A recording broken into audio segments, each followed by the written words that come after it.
Guillaume Cao. Voir avancer les girafes et puis les vaches et les chevaux, les crocodiles et les Les animaux ont-ils un sixième sens qui les alerte avant les catastrophes naturelles 20 jours après le tsunami, un journal japonais raconte l'histoire d'une vieille dame, 83 ans. Elle a échappé à la vague grâce à son chien, Stéphane Blakowski, un tout petit sourire dans une immense catastrophe finalement. Ouais, exactement, enfin, je ne vous cache pas que ça n'est pas une info qui faisait la une de toute la presse japonaise non plus.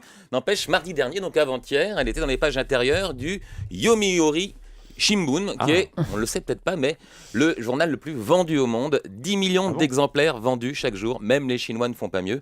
Quant aux Parisiens, avec ses 400 000 exemplaires, il peut toujours courir. Mais, donc mardi, entre les différents articles concernant la vie des Japonais, il y avait un article sur 700 000 livres scolaires détruits par la catastrophe, ce qui pose un problème puisque la rentrée c'est début avril au Japon. Un autre article sur les coupures d'électricité tournantes qui vont continuer. Hop, il y avait aussi un article sur Babou, le chien sauveteur. Alors, au départ, Babou n'a pas vraiment le physique d'un chien sauveteur, pas le physique d'un Saint-Bernard, il ne ressemble pas non plus à Rintintin ou à Lassie, chien fidèle. C'est un tout petit chien à sa mémère qui ne ressemble pas à grand-chose, une sorte de bichon japonais, si vous voulez. Pas très vaillant non plus, parce qu'il a quand même 12 ans. Alors, 12 ans en âge de chien, on multiplie par 7, ça fait 84 ans, à peu près le même âge que sa maîtresse qui, elle, a 83 ans. Voilà les deux petits vieux qui vivaient tranquillement ensemble. Et donc, le 11 mars, jour du séisme, après la secousse, Babou était complètement affolé. Il sautait devant la porte, ce qui étonnait sa maîtresse, parce que d'habitude, c'est pas du tout son genre. D'abord, c'était pas l'heure de sa promenade. Et Babou, c'est plutôt un chien feignant qui reste sur son coussin. Rien que d'aller trotter jusqu'à sa gamelle, ça le fatigue. Alors, elle s'est demandé ce qui se passait. Elle lui a ouvert la porte et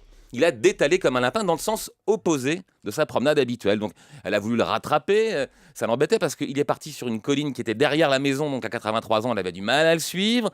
Elle l'a un peu rattrapé. Il s'est un peu éloigné. Elle est arrivée comme ça à mi-hauteur de la colline. Et c'est là que les sirènes et l'alerte tsunami a retenti.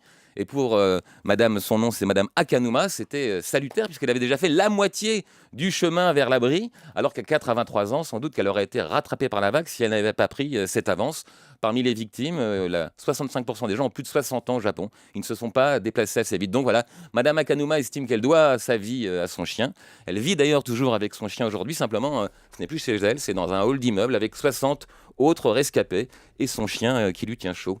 Donc si vous avez un petit geste, pas seulement pour le SIDAction par exemple, mais pour la Croix-Rouge, vous pouvez donner Catastrophe Japon 2011, 75 678 Paris CEDEX 14. Vous donnerez pour le SIDAction plus tard. Et le sixième sens de Babou. Merci beaucoup Stéphane. Dans un instant sur Europe 1, la météo et les infos. Nous allons voir ce que vont faire les